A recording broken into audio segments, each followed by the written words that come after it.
Hello everybody, hope you're having a wonderful day, and today I have 7 budget knives of 2024. We are now in 2025, but I think it's worth talking about the knives that I purchased just this past year that I think are worth talking about and have elements that I would like to see more of within this year. 4 of them are on the lower end. 3 get a little bit closer to what I consider on this channel to be within the budget range, $100 and under. That's what I consider to be a budget knife. There is super budget, ultra budget categories, but all these knives are within under $100. We're gonna go ahead and start with one that I'm sure a lot of people are tired of talking about. I just want to get it out of the way.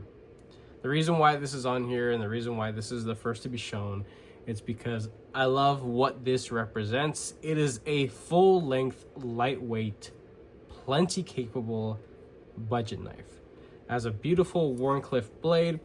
This is the CGRB Large Pyrite Light. The Pyrite family is immense. There are so many different variations: minis, premiums, larges, smalls, drop points, ones with the whole blade deployment. This variation has a secondary lock that you could essentially just ignore at this point, but it is still something that is worth noting that it is there.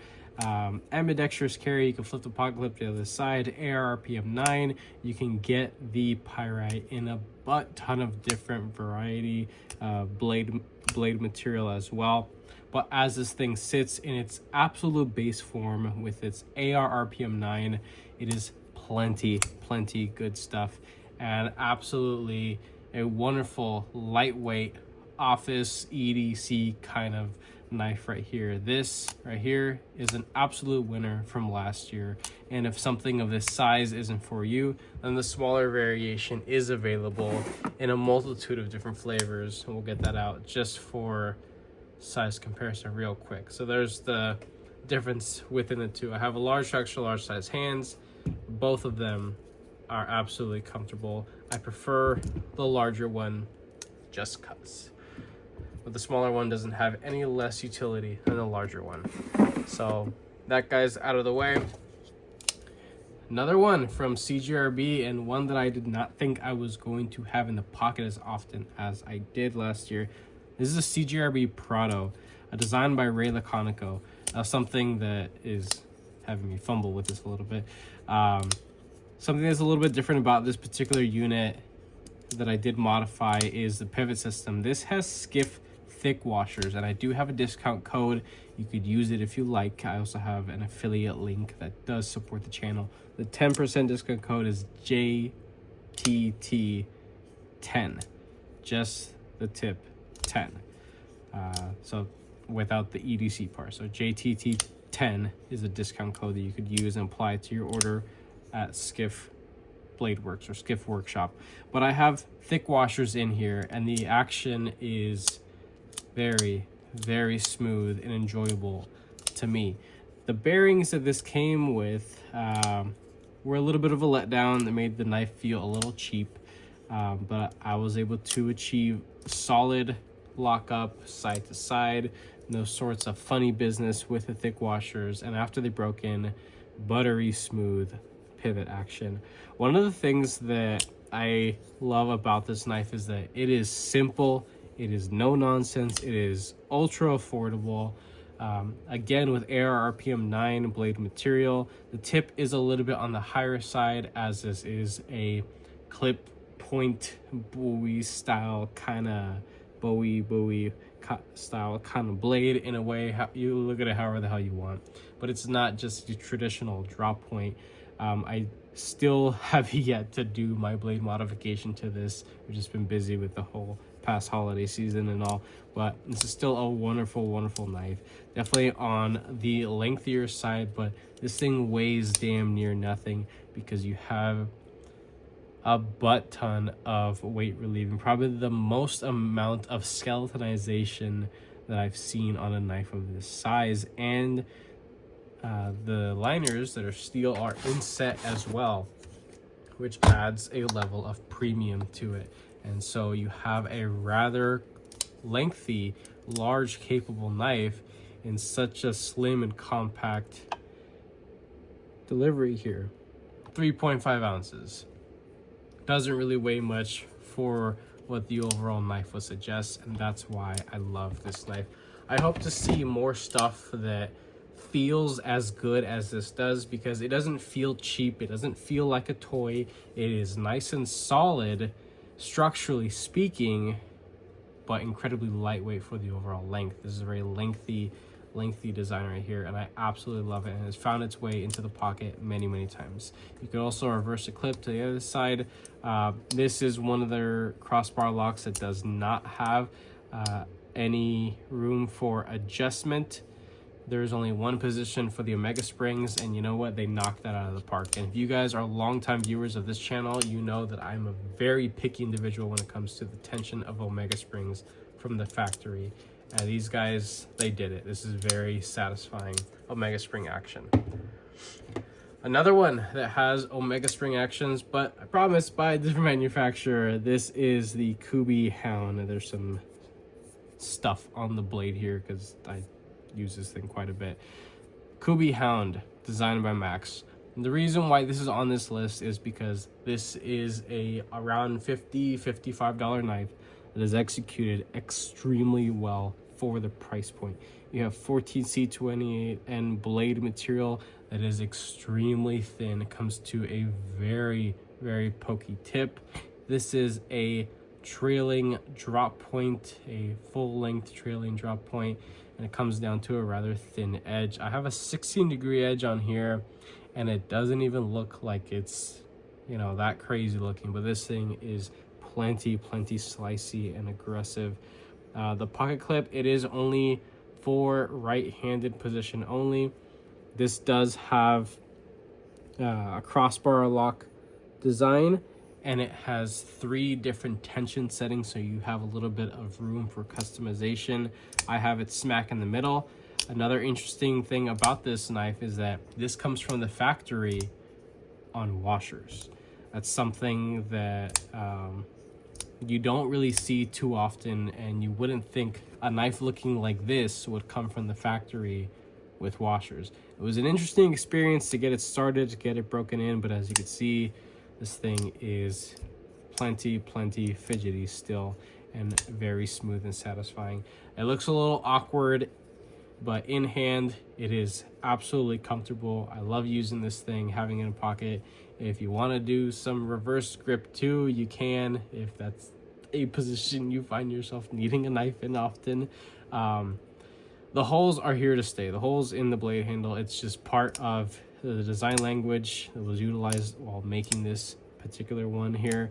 I like it. It's definitely here to stay. I think it has plenty of visual character to it, and that's why this is on here. The quality, the build overall for the price, and the fact that it has plenty of designy flair to it and plenty of utility as well. Now, something that does creep up very close to the top of the what I would consider budget, this right here, Civivi Vexillum. This is a beast of a freaking knife, and this does not feel like its price point. This thing feels like a much more expensive knife than it actually is, and besides what the materials would suggest it to be. You have Nitro V blade material and contoured diamond milled G10 Damascus, if you want to call it that way. It's black and blue. There are 3 different variations of this. The other 2 are coated black. I believe it's just like a PVD kind of black, but this is the uncoated silver satin, and I think it's a good look. Definitely, I've never been the biggest fan of satin, but I did prefer this color of the G10 scales, and just the overall delivery of this knife. I have opted to put skiff thick washers in here because I feel like it fit the part. A knife this size with a blade this big on the stock bearings is terrifying. It drops down like no one's business, comes crashing down, and it's a wild experience. I personally like the feeling of washers, and as you can see, it is still plenty reliable on the deployment, including the reverse flick, very easy as well. This is just, it's a big freaking knife. It's definitely like a hunter style looking folder knife that won't technically break the bank, but chances are will outperform a lot of hunter styled knives in the same price category. So with a similar lock, of course, it's a liner lock, 6.1. This is a lot of knife here. This is definitely going to weigh down the pockets a little bit. This is on this list because I genuinely believe that this knife could have cost a lot more for all that you are getting here and what this thing actually feels like in hand. On paper, the stats of this knife, when you're looking at the materials or you're looking at it through your phone screen, that will not and cannot tell you how this thing genuinely feels like in hand. It feels like a much more expensive knife, and it's mainly due to the overall disengagement and engagement of the studs, the flipper tab, just the deployment methods, the disengagement. It's a wonderful piece to have. And the pocket in and out, you do have a flat spot under there as well, which is really nice. Now, to some premium looking knives. These 3 knives that I experienced last year are here to represent something that I hope to see a lot more of. A mix of high and low end materials. If you guys are longtime viewers of the channel, you know that I love titanium. I love customizing, I love anodizing. And this is one of them that I believe was a find of last year. And if not, I do apologize. It may have been the year prior, potentially. But this is the Monocolor Knives Assault Team Model 1. There are 3 different variations of this, and this is the titanium frame lock variation. This thing comes in about $45. I know it's under 50 bucks. You have very well heat treated, very hard heat treated. At least that's what it feels like when I go to sharpen it. This is probably the hardest piece of 14C28N I've yet to experience, so I do enjoy it quite a bit. So good bladed material, the heat treat execution. I think that the example that I purchased is incredible. Real titanium, and as you can see, it's been customized. This did used to have a flipper tab. I've gone ahead and chopped that off and made a finger choil. I do plan to actually open it up a little bit. I should have made it a little bit larger, but it was the first knife I ever did a blade modification to in that sort of manner. I also did the wash on it, acid stone wash to it, and that's it. That's it. That's really about it. So you have the budget-oriented bladed material and a premium materialed handle. Now the execution of said object, it is not the best, and it is not of the same quality, fit, and finish of a lot of other budget-oriented brands. This is a small micro brand, as far as I know, that is only found on Amazon. I hope to see more stuff from this company that is of a similar manner. If they're doing Nitro V or D2 or even 9CR18 MOV, VG10, I'm cool with all that kind of stuff if they're able to bring real titanium to the table. This has a over travel stop hardened steel insert. The lockup on it is pretty good. It's not perfect, but it's pretty freaking good. Now, I have heard a handful of people say that they got duds. Yes, it is possible, but as this company grows, I hope to see their overall quality control go up as well. So love this knife. Definitely enjoy it quite a bit, and it sees its way into the pocket often. Another one here that is of similar fashion, but brought by a company that we can definitely rely on when it comes to quality and fit and finish. At least I can say that. This is the Kubey Knives Titanium Titty. Titus. I mean, the name is essentially the Titity, because that's just kind of what it is. This is another knife that had a flipper tab, and I chopped it off, and did some modifications to it. But you have a very broad, tall, super slicey 14C28N blade. I love it. Did the wash to it as well, and a beautiful titanium handle. It is contoured, it is micro milled. You can see the texture, you can hear it as well. All the hardware is also titanium as well, I believe, except for the back spacers. I think I had flamed those. It probably didn't come out too well. With the clip as well, it is a folded titanium clip that it is a joy. It's a buttery joy in and out of the pocket. Just a wonderful experience. I have some skiff bearings in here, and it fits the part.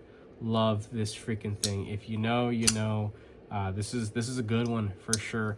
There is also another variation. If you don't care for this milling pattern, there's a golf putter milling kind of, so like the overlapping circles, same thing. I have seen it go up to about $125 or $130, but when these go on sale, as they do often, they are well under $100. I have even heard of some people being able to pick up one of these brand spanking new for close to 75 bucks. That is a wild freaking deal for what you're getting. The blade material and the handle, the hardware, the execution from Kubey or KB Knives. This is an absolute winner of last year for sure. And last but most definitely not least is, well, technically a brand that gets a lot of heat, honestly, from the community, just because of their questionable designs. But this is a Sativian knife model ST995. This is actually my wedding carry knife. Not because it holds any super sentimental value, or it's because it's a super expensive, fancy, one-of-a-kind handmade knife. No, none of that. It's really nothing special. But one thing that is special to me about this is that this is a knife that is well under $75, and you have a beautiful piece of shredded carbon fiber titanium bolsters. The pivots are also titanium. The clip, it is a contoured and milled titanium clip that is excellent in and out of the pocket. You do have steel liners and a beautifully finished blade here. The blade itself is M390. It is definitely not the best heat treated M390, but it is realistically decent enough for what the average person is going to be doing with a blade of this style. So it's not going to see a whole lot of action. This is just kind of take it out of the pocket to look at it, fidget with it, make a couple quick cuts here and there, as long as you have a nice clean edge like I got on there. And that's it. Sativian is a company that I hope to see a lot more of, especially within this category of their blended hybrid kind of styled knives, where you have, huge amounts of potential here. Definitely they do currently offer about 6 to 8 models that are of a blend of materials like this. One thing that I would say is, maybe if they can't get their M390 or S35VN, because they also work with S35VN, if they can't seem to get the heat treatment protocol on that right, I would be more than happy to see Nitro V, 14C28N, 154CM, CPM 154. I would be more than happy to see those blade options versus shitty heat treated M390. But this knife still represents something that I would hope to see more of within this coming year, because of what it offers. That is well underneath 75 bucks. I do have skiffs in here as well, and it's definitely a joy to fidget with. The access to this design, it is not the most roomy, not the most comfortable, but it is decent enough. And the lockup, it is solid. I have full confidence in this design to use it for appropriate tasks, right? But that is pretty much it. These are all the knives all the budget knives out of my personal collection that I got last year that I think are worth sharing and talking about. And I hope to see more of this kind of stuff this coming year, this current year right now, I mean, because of how much value was packed into these designs. I want to see more lightweight stuff that is full length, plenty utility, stuff that has some designy flair to it, and then just breaking the mold of what most people would think are materials only set for a certain price point. Bring titanium and carbon fiber down to the 100 and under price point. That's what I want to see this year, 2025. So that is pretty much it. If you guys like this video, go ahead and leave a like down below. If you are subscribed already, thank you so much. I appreciate all your support and your patience, of course. If you're not subscribed, please consider subscribing because I put more videos and content coming your guys' way. With that being said, I hope you have a wonderful rest of your day.